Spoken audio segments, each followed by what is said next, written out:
క్షమించాలి పాపం. ఎదిగే పిల్లలు మీరు సరిగ్గా సమయానికి పెట్టాలి మీకు. కాకపోతే ఇది మీ మంచి కోసమే కాబట్టి ఒకసారి మీరు ఆటల్లో పడి తింట మర్చిపోవచ్చు. కానీ ఈరోజు కూడా అలాంటిది అనుకొని కొంచెం మీరందరూ చిన్నపిల్లలైనా పెద్ద మనసుతో అర్థం చేసుకొని,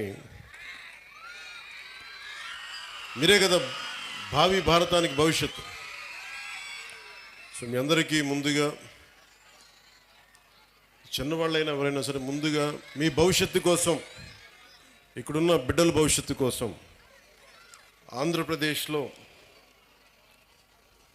దాదాపు ఒకేసారి ఈ రోజున 44,000 పాఠశాలల్లో దాదాపు 1 కోటి మంది పాల్గొనే ఈ ఉపాధ్యాయులు, తల్లిదండ్రులు ఈ కార్యక్రమానికి, ఈ కలయిక కార్యక్రమానికి ఇక్కడికి వచ్చి, మన కడపకు వచ్చి నాకు ఇక్కడికి వచ్చే అవకాశం కల్పించినందుకు ముందుగా గౌరవ ముఖ్యమంత్రి శ్రీ నారా చంద్రబాబు నాయుడు గారికి నా హృదయపూర్వక నమస్కారాలు, ధన్యవాదాలు. అలాగే ఈ కార్యక్రమాన్ని ముందుండి చాలా బాధ్యతతోటి భవిష్యత్తు బిడ్డలది అని చెప్పి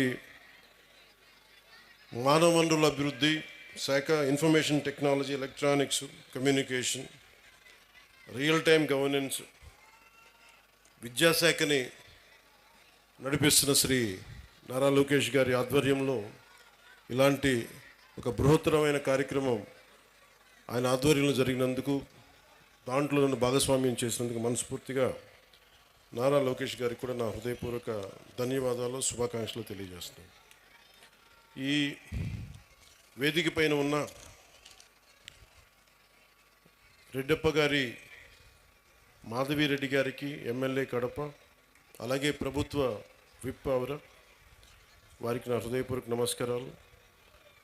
ఎమ్మెల్సీ టీచర్స్ కాన్స్టిట్యుయెన్సీ రిప్రజెంట్ చేస్తున్న వి రామచంద్రారెడ్డి గారికి, కమలాపురం ఎమ్మెల్యే శ్రీ పుట్ట చైతన్యారెడ్డి గారికి, అలాగే పొద్దుటూరు ఎమ్మెల్యే, ఈ మధ్యన మేమందరం కలిసి ఆయన పుట్టినరోజును జరుపుకున్నాం, శ్రీ వరదరాజుల రెడ్డి గారికి, ఎమ్మెల్యే పొద్దుటూరు, అలాగే స్కూల్ మేనేజ్మెంట్ కమిటీ చైర్మన్ శ్రీమతి శైలజ గారికి, అలాగే ఇక్కడున్న కార్పొరేటర్ శ్రీ కె సూర్యనారాయణ రెడ్డి గారికి, కలెక్టర్ అండ్ డిస్ట్రిక్ట్ మ్యాజిస్ట్రేట్ మన వైఎస్ఆర్ కడప జిల్లాకి శ్రీ శ్రీధర్ చెరుకూరి గారికి, అలాగే కృష్ణతేజ ఐఏఎస్ గారికి, కమిషనర్ పంచాయతీరాజ్ శాఖ శ్రీమతి ఆదిత్య సింగ్ గారికి, ఐఏఎస్ జాయింట్ కలెక్టర్, అలాగే ఎస్పీ, కడప జిల్లా ఎస్పీ శ్రీ విద్యాసాగర్ నాయుడు గారికి నా హృదయపూర్వక నమస్కారం.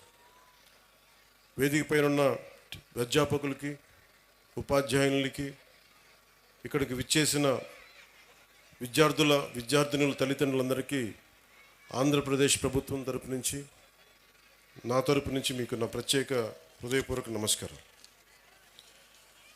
ప్రత్యేకించి నాకు ఈ కార్యక్రమం జరుగుతుంది, మీరు పాల్గొనాలి అంటే నేను అనుకున్నాను ఏ ఊరు వెళ్ళాలి, ఏ స్కూల్కి వెళ్ళాలనుకున్నాను.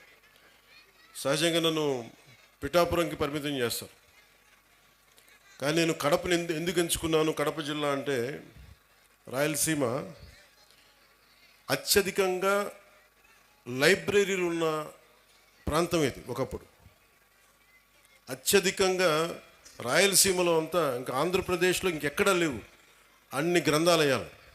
సరస్వతి గ్రంథాలయం అని కానీ, మనకి పులివెందులు కానీ, ఇలాంటి గ్రంథాలయాలు ఒకప్పుడు వెలసిల్లిన ప్రాంతం అది. అంటే చదువుల నేల.